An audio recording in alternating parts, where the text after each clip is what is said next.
cut it the wrong way. I came in and checked a million times and realized that's supposed to go on the other side. Oh well.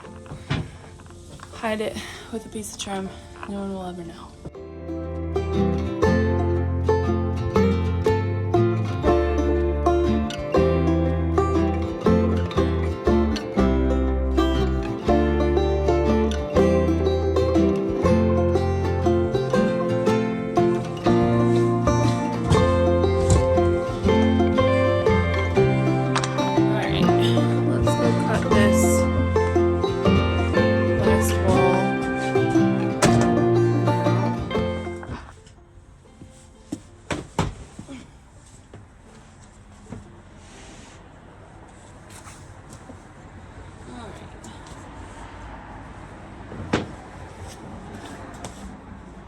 To remember, this is, that's the top.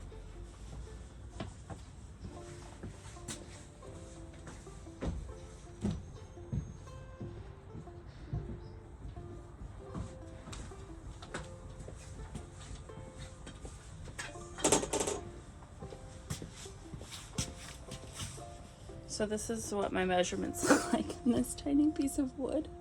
Just in case anyone's wondering, I'm cutting that last panel out.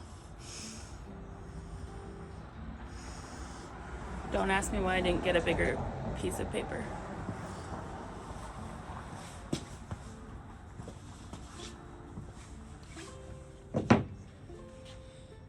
Top.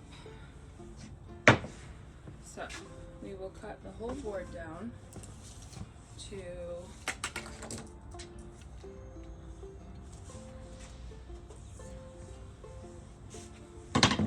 76 3/4. Step 1. 76 3/4.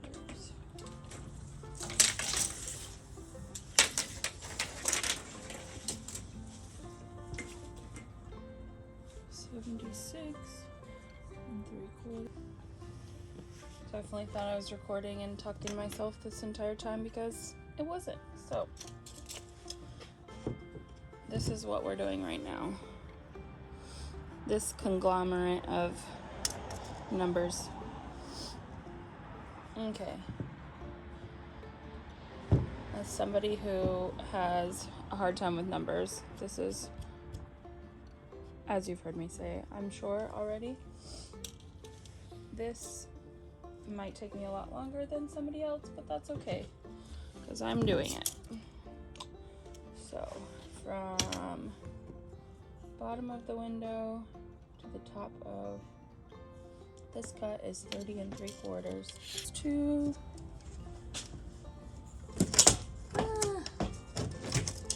Did you not? Thank you. 6 inches here. 6 inches here.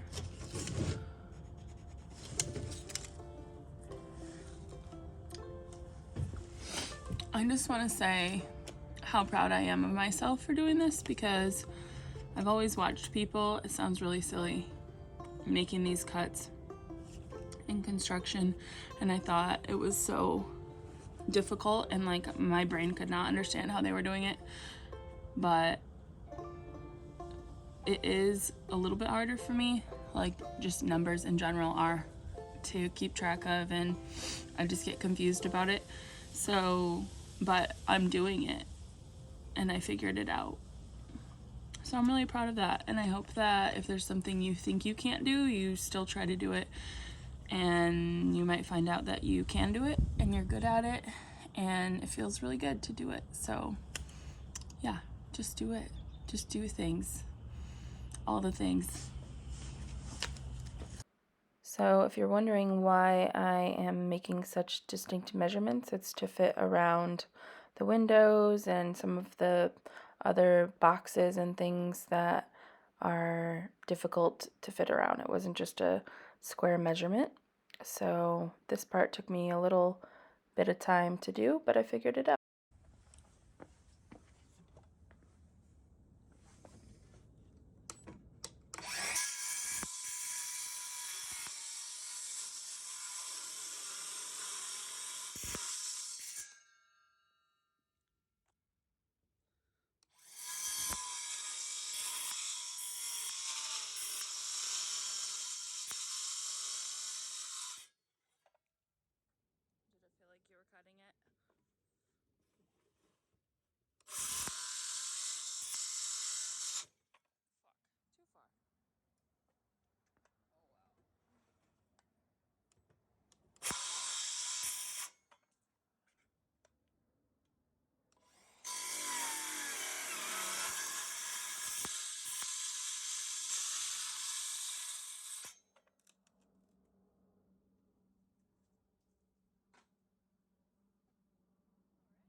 Right now I'm sanding off any of the edges with a sanding sponge, which is typically used for drywall. That's where you'll find it, in the drywall aisle. But I have kept this thing on hand throughout the entire project whenever I'm working with wood, and it really comes in handy.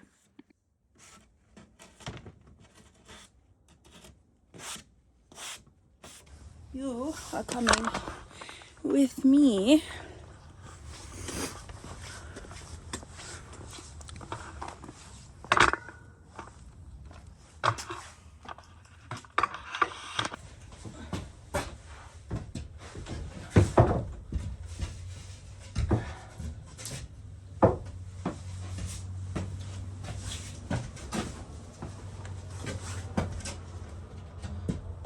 which way?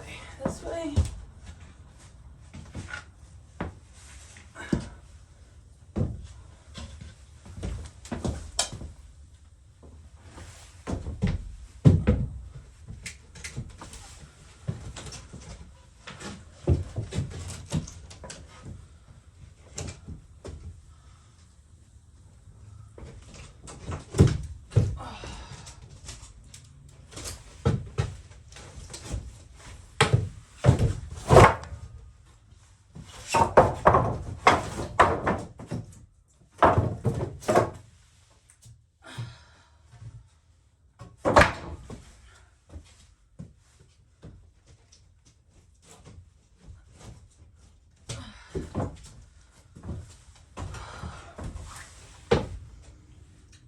It's pretty good.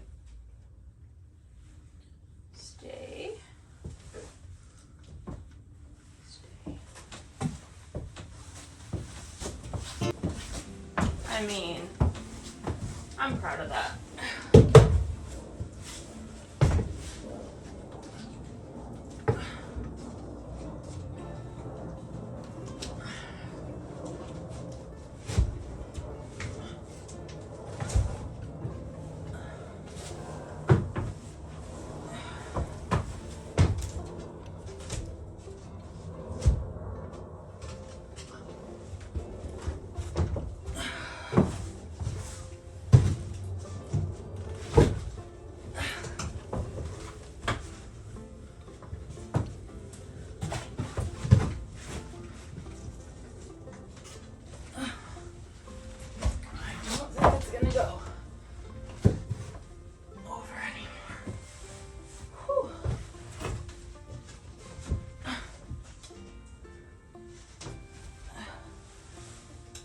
How's it look?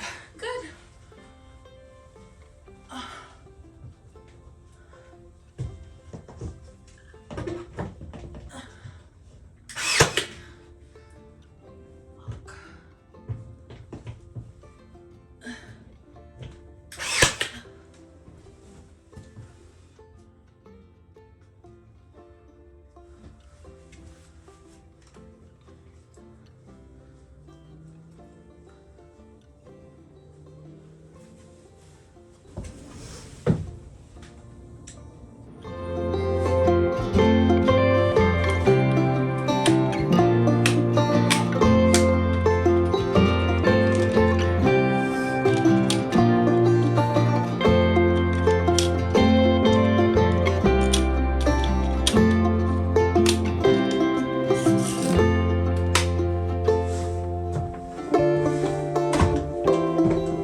So, future me interjecting, my uncle and I ended up looking up the issue and found that the nailer needed to be greased, that this was a common issue that people had, and we ended up just putting some grease on the head portion, like where the nail comes out of, squirting some of that up inside of there, and then it ended up working perfectly fine after that.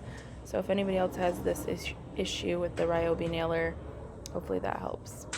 Basically, the nailer was still working, it just wasn't functioning, like the nails weren't coming out, it was just shooting air out, just in case you were wondering what the issue was there. Starting to come together. Got another wall put up.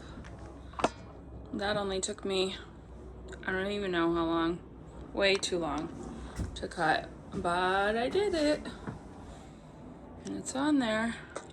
I'm definitely gonna paint these a color, and I am just going to frame, or just going to have the textured beadboard in the bed area, and then out here will be the Luan, and then continued on the ceiling.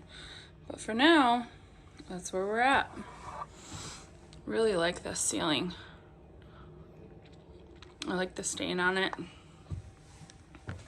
Definitely gonna have to, I mean, I wanted to put like beams going across here anyways, but definitely going to have to now.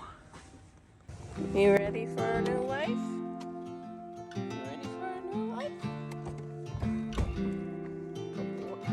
I will catch you guys in the next video where I finish installing the remainder of the walls and ceiling, and then after that I will be framing out the bed, which is going to be a task.